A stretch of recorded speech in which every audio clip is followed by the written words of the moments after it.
একটা গান আগে রাখি। আরে তুমি বলবে স্ত্রী কারণ বাচ্চা মানুষ তো শক্তি কমে গেছে, নকল শক্তি ভরণ লাগে। গুরু সাগরে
অনেক পুরানা দিনে আমার আব্দুল হালিম চিশতি নিজামী বাবা এই মুখ মিষ্টিতে কালাম আমাদের জন্য পুঁজি হিসাবে রেখে গেছে, পুঁজি দিয়ে দিই বলা হয়েছে, অনুরাগের বাড়িটা দিলে সাধক মহৎ ভেসে চলে বিজলির মতো, তারা আকাশ পাতাল শূন্য করে সবাই করে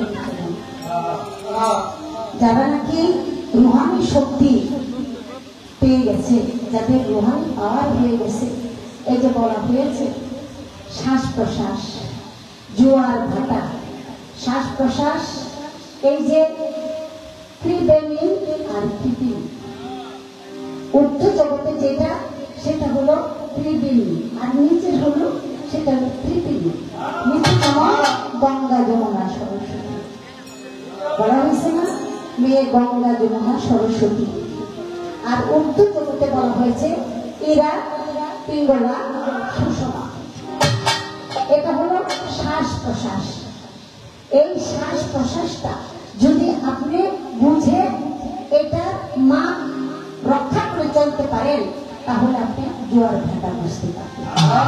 মানে এরা এটা হলো পুরুষ শক্তি, এখানে গরম, বামে পিঙ্গলা এটা হলো জল শক্তি অর্থাৎ চন্দ্র শক্তি, সূর্য শক্তি, জল শক্তি।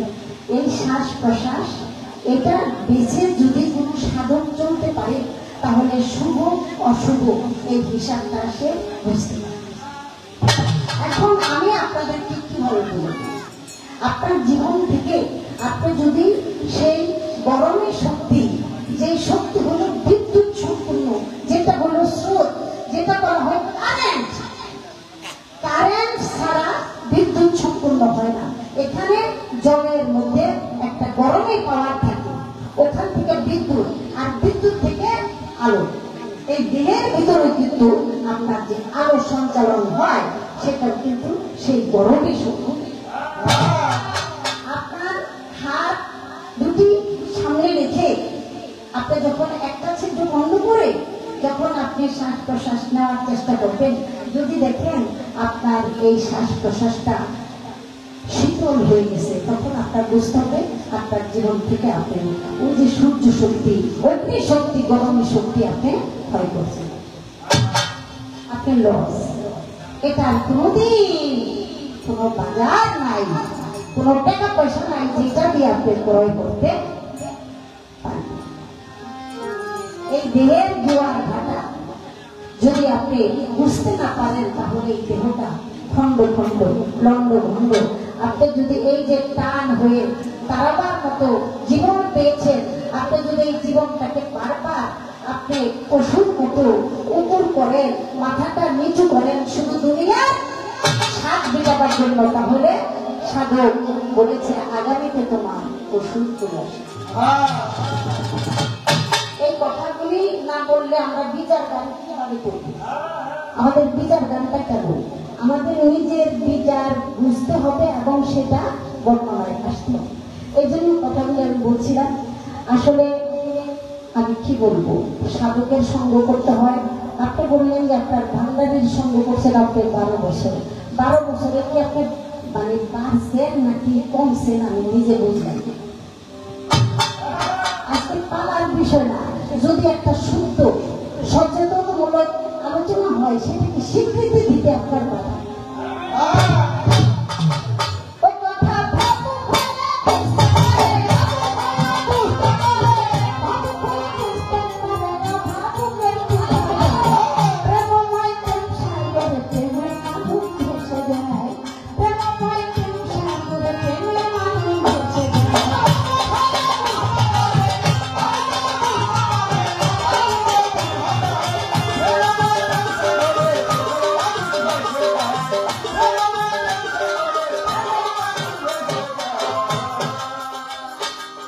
বলেছিলাম যার হুঁশের মান আছে যার কাছে সেই তো দুনিয়ার মধ্যে সত্য মানুষ হয়েছে। হুঁশকে কেউ যদি রক্ষা করতে পারে সে কিন্তু এই দুনিয়ায় অমর হইতে পারে। এখানেতে অন্তঃকরণ অন্তর্জামী রয়, অন্তর্জামী পাইতে হইলে শয়তানকে তাড়াইতে হয়, শয়তানকে তাড়াইতে হয়।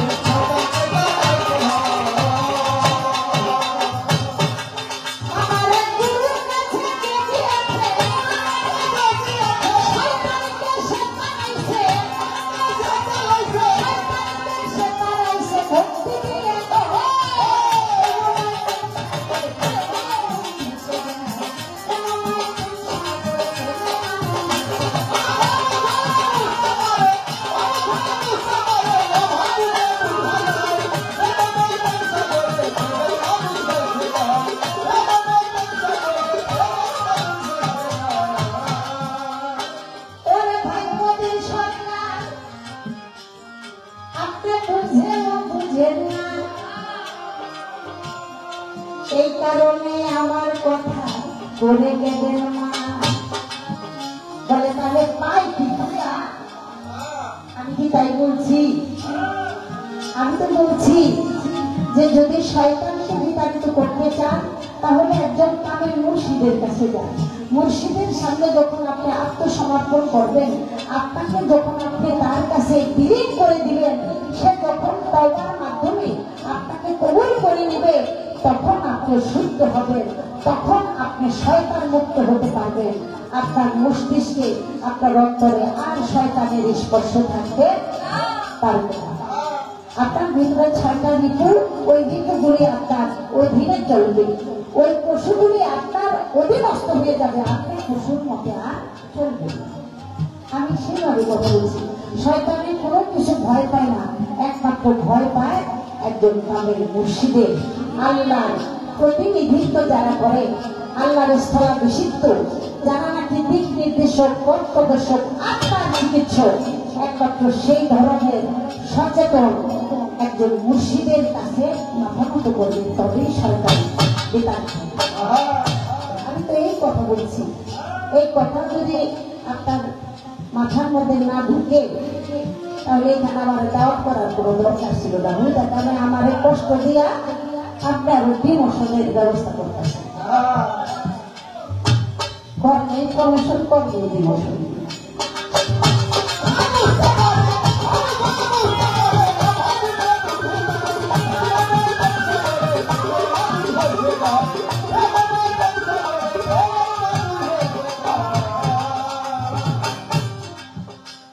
বলেন মারফতের মন্ত্র। আমি একটা কথা কবি সরকারকে জিজ্ঞাসা করি, আপনি বলবেন আজকের পালা কি আমার হিন্দু শাস্ত্র দেওয়া হয়েছে কি? আজকে তো হিন্দু মুসলমান পালা না। যদি হিন্দু শাস্ত্রের পালা আমাকে না দেওয়া হয় তাহলে আপনার মন্ত্রের প্রশ্নটা কেন?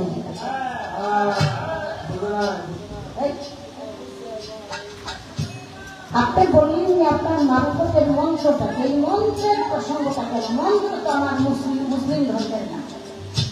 এটা আপনার কাছে প্রশ্ন রইল। আপনি কি বুঝতে পারছেন যে আজকের পালাটা কি হইতেছে নাকি না হইতেছে? আপনি দেখেন আল ফাকরে ঠাকুর মিলি আল্লাহ নিজে বলেছেন আমার যে ফকির আমি ঠিক তাই। আর ফকির বলে তাকে যে নাকি ফাঁকা, ফাঁকা অর্থাৎ নিঃস্ব। খানা ভিন্ন বাকাই। এই জন্য আগে বলছি যে নাকি আমিত্বকে বিলুপ্ত করে পরম সত্তায় লিপ্ত হয়ে যায়, তখন সে আর বান্দা থাকে না, তখন বন্ধু হয়ে যায়। আল্লাহ বলছে তখন সে আবার বন্ধু হয়ে যায়, যার নিজস্ব সত্তা বলতে নাই, যে পরম সত্তায় নিজেকে বিলীন করে দিয়েছে। ওই প্রকার বান্দার নাম বন্ধু। বন্ধু শব্দের অর্থ ওলি আল্লাহ, অর্থাৎ আল্লাহর ওলি দিয়া যা চলে আল্লাহ দিয়া তাই চলে। আল্লাহ আশা করি আমি কথাটা বলার চেষ্টা করলাম। যখন আমি তার হয়ে যাবো, সে আমার হয়ে যাবে। চুন আর হলুদ এক হয়ে গেলে চুনও থাকে না, হলুদও থাকে না, দুইজন দুইজনকে খেয়ে তখন এক বর্ণ লাল। আশা করি বলিয়ে দিলাম বর্ণ রাজার শোনে একটি কথা জিজ্ঞাসা করে খালাই লোকল মিথ্যারে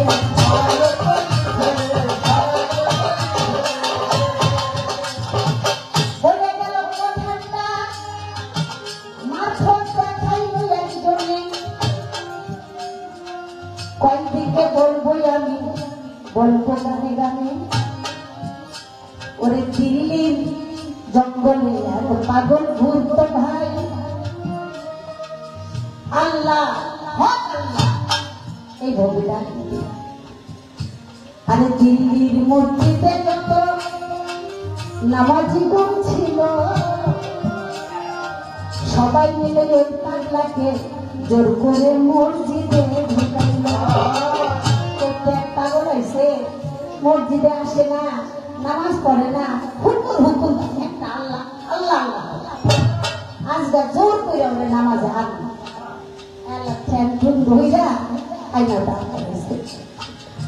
যখন নাকি ইমাম সাহেব নিয়ত কইরা হইল, হঠাৎ করে ওই পাগলটায় একটা চিৎকার মাইরা দিল। ইমাম সাহেব আপনার এত নিয়ত করা লাগবে না, আপনার নিয়ত আমার কাটতে। হায় হায়, আর দুনিয়া আছে নামাজ তোমার সব শেষ, তার নামাজ কেটা পরে ইমামের নিয়ত করে আপনার কাটতে অর্ধেক লেন্টি আছে, অর্ধেক নাই, উঠতে হইলে কিছু। এই পাগলা ওই ইমামের নিয়ত করে পাঠলে বিচার করছে বাদশার কাছে। বাদশা কি করছে, ইমামরা অপমান করছে, হ্যাঁ কি পছন্দ যায়। আগে কল্লাটা শিরোচ্ছেদ করছে, কল্লাটা যখন একটা হয়েছে চুল্লি ধইরা, মানে নিজের চুল নিজে ধইরা একটা দৌড় মাসে দৌড় মাইরা কিছুক্ষণ পরে দেখা গেল দুইজন। পাগলায় কই গেছে, পাগলায় গুরুর কাছে গেছে। গুরুর কাছে দেখছে, কিরে পাগলা তোর এই অবস্থা কে? আমার এই অবস্থা কে? আমাদের জোর করে মসজিদে নিয়েছিল, ইমাম সাহেব নিয়োগ করছে, আমি কইছি কি আপনার নিয়ত আমার পাঠ করলে বললে আমার কল্লা কেটে হবে। তাই তখন সেই মসজিদ পাগলা ওই পাগলার কল্লাই না দরবার করছে। কেন আমার পাগলা শিরোচ্ছেদ করিলেন? জবাব দিবেন, জবাব দিবেন, জবাব ভালো করে দিবেন। এই বেটা পাগলাম সাপোর্ট করবি,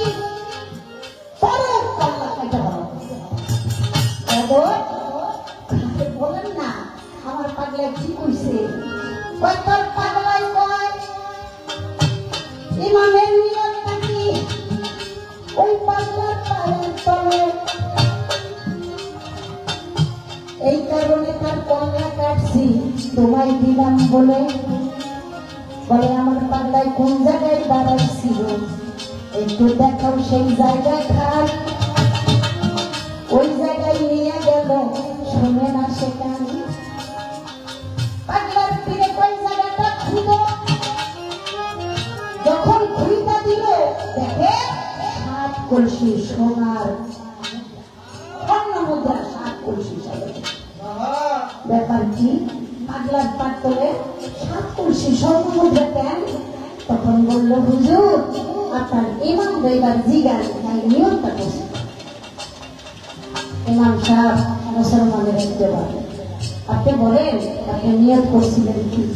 তখন বলল আমি সত্য কথা বলি, আমার উপযোগী 3টা শেয়ার নামে তাদেরকে বিয়ের সময় হয়ে গেছে। এখন তাদেরকে যে বিয়ে দিব, আমার কাছে তো তেমন টাকা পয়সা না। তাই তখন আল্লাহ রেখেছিলাম, আল্লাহ যদি আমার কোনো টাকা পয়সা কিছু স্বর্ণ মুদ্রা যদি পাইতাম, স্বর্ণ মুদ্রা যদি আমার জোগাড় হইতো, তাহলে আমি আমার 3টা বিয়ে দিয়ে